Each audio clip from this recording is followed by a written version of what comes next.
आज सुनिए चौथ माता की कथा। चौथ माता सभी बच्चों पर अपनी कृपा बनाए रखती हैं और उनकी रक्षा करती हैं। और विघ्नहर्ता भगवान गणेश बच्चों पर आने वाले हर संकट दूर करते हैं। इसलिए जो भी भक्त आज के दिन उपवास रखते हैं या किसी कारण से उपवास ना भी रख पाए, उन्हें शाम के समय इस कथा को अवश्य ही पढ़ना या सुनना चाहिए। पौराणिक कथा के अनुसार एक बार एक सेठ सेठानी थे। उनका एक बेटा और बहू भी थे। बहू सबको भोजन कराकर फिर स्वयं भोजन करती। उनकी एक पड़ोसन भी थी जो ऐसी थी कि रोज पूछती कि बहू आज क्या बनाया खाया, तो बहू कहती ठंडो बासी। एक दिन पति ने उसकी ये बात सुन ली तो पति सोचने लगा कि वो तो रोज ताजा और गर्म खाना खाती है, फिर ऐसा क्यों कहती है। तो उसके पति ने ऐसा सुनकर विचार किया कि आज तो पकवान बनाकर जाएं, फिर देखते हैं कि मेरी पत्नी पड़ोसन से क्या कहती है। तब उसने अपनी पत्नी से कहकर तरह तरह के पकवान बनवाए और घर के सभी लोगों ने एक साथ बैठकर भोजन किया। भोजन करने के बाद उस दिन भी पड़ोसन ने पूछा कि बहू आज क्या बनाया खाया, तो बहू पहले की तरह कहने लगी ठंडो बासी खाया। सेठ के लड़के ने सोचा हो न हो कोई बात तो जरूर है जिससे मेरी पत्नी रोज ऐसा ही कहती है। तो उसने एक दिन अपनी पत्नी से पूछा कि तुम रोज पड़ोसन को ठंडो बासी खाया ऐसा क्यों कहती हो, जबकि हम सब ने तो एक साथ बैठकर आज कई तरह के पकवान खाए। तो उसकी पत्नी कहने लगी हम सब जो खा रहे हैं वो हमारे बाप दादाओं की कमाई है। जिस दिन आप कमा कर लाओगे उस दिन मैं समझूंगी कि हम ताजा भोजन कर रहे हैं। अब एक दिन लड़के ने माँ से कहा कि माँ मैं एक बड़े शहर में कमाने के लिए जा रहा हूँ। माँ बोली बेटा हमारे पास तो इतना धन है कि खाए नहीं खाए जाएगा। तो माँ के मना करने पर भी बेटे ने खुद कमाने का दृढ़ निश्चय कर लिया। जाते समय अपनी पत्नी से कहने लगा मैं जब तक कमाकर बहुत सारा धन लेकर ना लौट कर आ जाऊं तो तब तक चूल्हे की आग बुझने मत देना। एक दिन चूल्हे की आग बुझ गई तो वह मन ही मन घबराने लगी कि कहीं मेरे पति पर तो कोई संकट नहीं आन पड़ा। जल्दी से पड़ोस में से आग लाकर चूल्हे में रख दूं, ऐसा मन में सोचकर वह पड़ोस में गई। वहां पड़ोसन चौथ माता का व्रत पूजन कर रही थी। पड़ोसन ने कहा थोड़ी देर में आकर आग ले जाना। बहू ने पड़ोसन से पूछा आप चौथ का ये व्रत क्यों करती हो, इससे क्या फल मिलता है। पड़ोसन कहने लगी चौथ माता के इस व्रत को करने से अन्न धन और लक्ष्मी मिलती है, अपनी मनोकामना भी पूरी हो जाती है, पति पर और बच्चों पर आया संकट भी दूर हो जाता है। पड़ोसन से व्रत की सारी विधि पूछकर कथा के बारे में जानकर अब बहू ने भी अगली बार से चौथ माता का व्रत रखना शुरू कर दिया। दीवार पर चौथ माता बनाई। उस दिन घी गुड़ का चूरमा बनाकर रात को चंद्रमा को अर्घ देकर भोजन किया। ऐसा करते करते बहू को बहुत दिन बीत गए। वो हर दिन अपने पति को याद किया करती। एक दिन चौथ माता ने बहू के पति को सपने में आकर कहा कि साहूकार का बेटा तू जागे कि सोवे, तेरी पत्नी घर में तुझे बहुत याद कर रही है, घर जाकर उसकी चिंता दूर कर। तू दुकान खोलकर कंकु केशर का पगलिया बनाकर बैठ जाना, आज तेरा हिसाब किताब चुकता हो जाएगा। अब तो चौथ माता ने जैसा कहा वैसा ही हुआ। उसने जल्दी जल्दी घर जाने की तैयारी शुरू कर दी और गाड़ी भरकर धन दौलत लेकर साथ चल दिया। रास्ते में एक बड़ा सा काला नाग फन फैलाए हुए बैठ गया और कहने लगा आज तो मैं तुझे डसूंगा, छोड़ूंगा नहीं, आज तेरी उम्र पूरी हो गई है। तब साहूकार के लड़के ने सांप से कहा आज चौथ माता ने मुझे सपना दिया है, इसीलिए मैं अपनी पत्नी से मिलने घर जा रहा हूँ। वहाँ मेरी पत्नी मेरा इंतजार करते हुए बहुत चिंता कर रही है, मैं उससे मिलकर जरूर आऊंगा, तब तुम मुझे डस लेना। नाग ने कहा तुम शपथ देकर जाओ तो मैं तुम्हें जाने दूंगा, अगर लौटकर नहीं आए तो मैं तुम्हारे घर आकर भी तुम्हें डस लूंगा। इस प्रकार नाग को वचन देकर साहूकार का लड़का अपने घर पहुंचा। वहां सभी से हंसी खुशी मिला और भोजन करके उदास होकर बैठ गया। उसकी पत्नी ने उदास होने का कारण पूछा तो पति ने नाग वाली बात बताते हुए कहा कि अगर मैं उसके पास नहीं जाऊंगा तो वो तो घर पर ही आकर मुझे डस लेगा। उसकी पत्नी बहुत चालाक और समझदार थी। कहने लगी आप बिल्कुल भी मत चिंता करिए, मैं आपको एक उपाय बताती हूँ, आप आराम से लेट जाओ। तब पत्नी ने कमरे की 7 पैड़ी, जिन्हें सीढ़ियां कहते हैं, उन्हें धो डाला। पहली पैड़ी पर रेत, दूसरी पर इत्र, तीसरी पर गुलाल, फूल, चौथी पर कंकु केशर, पांचवी पर लड्डू पेड़ा, छठी पर गादी गलीचा और सातवीं पैड़ी पर दूध से भरकर कटोरा रख दिया। इस प्रकार वह 7 पैड़ी सजाकर बैठ गई। आधी रात होते ही वह नाग आया और पैड़ियां चढ़ने लगा। पहली पैड़ी पर रेत मिली तो रेत में लौट गया और कहने लगा, सेठ की बहू ने आराम तो बहुत दिया, पर वचन से बंधकर आया हूँ, इसलिए डसूंगा तो जरूर। इस प्रकार 7 पैड़ियों पर वह नाग आराम करता हुआ और कहता हुआ कि डसूंगा तो जरूर कमरे में जाने ही वाला था कि चौथ माता ने विचार किया कि मैं इसे नहीं बचाऊंगी तो संसार में धर्म कर्म और मेरे व्रत पूजन को कौन मानेगा। अब तो गणेश जी, चंद्र देवता और चौथ माता ने साहूकार के बेटे को बचाने का विचार कर लिया।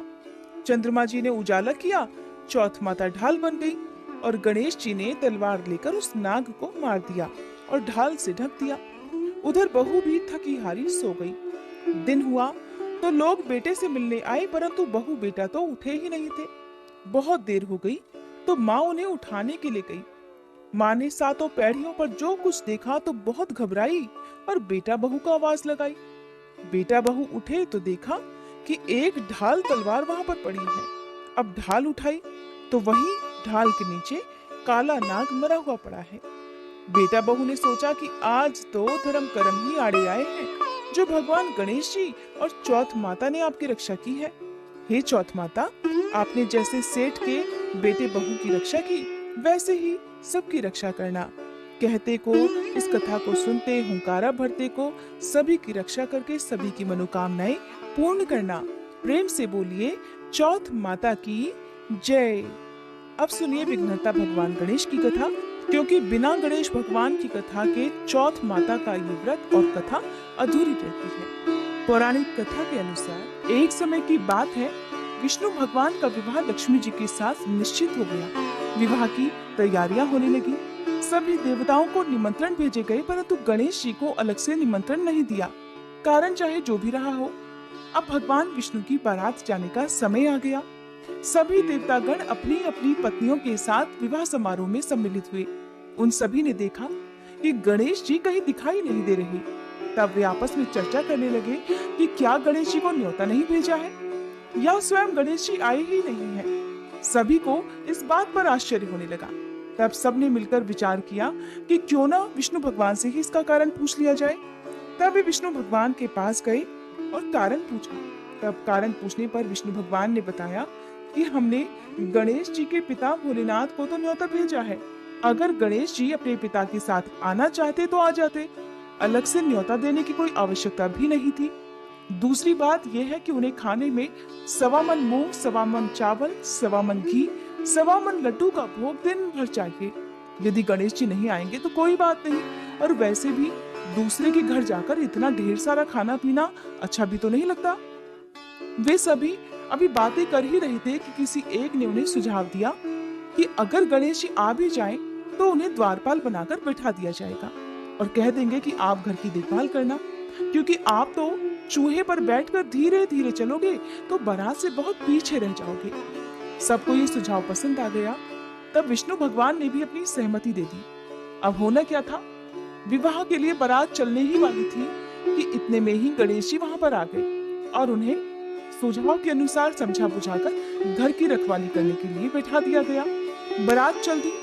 तभी वहां पर देवर्षि नारद वीणा बजाते हुए नारायण नारायण करते हुए पधारे। उन्होंने देखा कि गणेश जी तो दरवाजे पर ही बैठे हुए हैं। तब उन्होंने मुस्कुराते हुए गणेश जी से उनके रुकने का कारण पूछते हुए कहा कि क्या बात है गणेश जी, आपको विष्णु भगवान अपनी बारात में लेकर नहीं गए? तो गणेश जी कहने लगे कि विष्णु भगवान ने तो मेरा बहुत अपमान किया है और इस प्रकार मुझे द्वार पर रखवाली करने के लिए बैठा दिया है। नारद जी मुस्कुराते हुए फिर से कहने लगे, कोई बात नहीं विघ्नहर्ता गणेश जी, आप अपनी मूषक सेना को आगे भेज दीजिए तो वह रास्ता खोद देगी, जिससे सभी बारातियों के वाहन धरती में धंस जाएंगे। तब तो सम्मान पूर्वक उन्हें आपको बुलाना ही पड़ेगा। अब गणेश जी ने नारद जी के कहे अनुसार अपनी मूषक सेना जल्दी से आगे भेज दी और देखते ही देखते उनकी मूषक सेना ने आगे की सारी जमीन पोली कर दी। कुछ देर के बाद जब बारात वहां से निकली तो रथों के पहिए धरती में धंस गए। सभी ने बहुत कोशिश कर ली किंतु पहिए नहीं निकले। सभी ने लाख प्रयास करे परंतु पहिए तो निकले नहीं बल्कि कई जगह से टूट गए। किसी की समझ में नहीं आ रहा था कि अब क्या किया जाए। तब तो नारद जी कहने लगे, आप लोगों ने गणेश जी का अपमान करके अच्छा नहीं किया। यदि उन्हें मनाकर लाया जाए तो आपका ये विघ्न दूर हो सकता है और आपका कार्य भी सिद्ध हो सकता है। सभी को नारद जी का सुझाव पसंद आ गया। तब भगवान शंकर ने अपने दूत नंदी को भेजा और वे गणेश जी को किसी प्रकार समझा बुझाकर अपने साथ ले आए। अब गणेश जी का आदर सम्मान के साथ पूजन किया गया। तब कहीं जाकर रथ के पहिए निकले। अब रथों के पहिए तो निकल गए परंतु वे टूट फूट गए थे, तो उन्हें सुधारे कौन? तभी तो बारात आगे बढ़ती। पास के ही खेत में खाती काम कर रहा था। उसे बुलाया गया। खाती अपना कार्य प्रारंभ करने से पहले श्री गणेशाय नमः कहकर गणेश जी की मन ही मन वंदना करने लगा और फिर देखते ही देखते उस खाती ने सभी पहियों को ठीक कर दिया।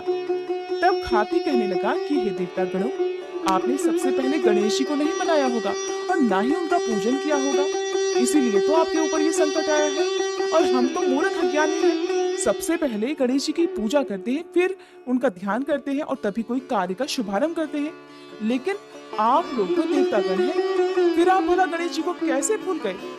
कोई बात नहीं, अब आप लोग भगवान श्री गणेश जी की जय बोलकर जाएं तो आपके सारे काम बन जाएंगे और कोई संकट भी नहीं आएगा। सभी को अपनी अपनी गलती का पश्चाताप हुआ और तब सबने गणेश भगवान का जय जयकार कर वहां से प्रस्थान किया। इस प्रकार विष्णु भगवान का लक्ष्मी जी के साथ विवाह संपन्न कराकर सभी सकुशल अपने अपने घर को लौट आए। ये थी संकष्टी चतुर्थी के दिन सुनी जाने वाली चौथ माता और विघ्नहर्ता भगवान गणेश की कथा।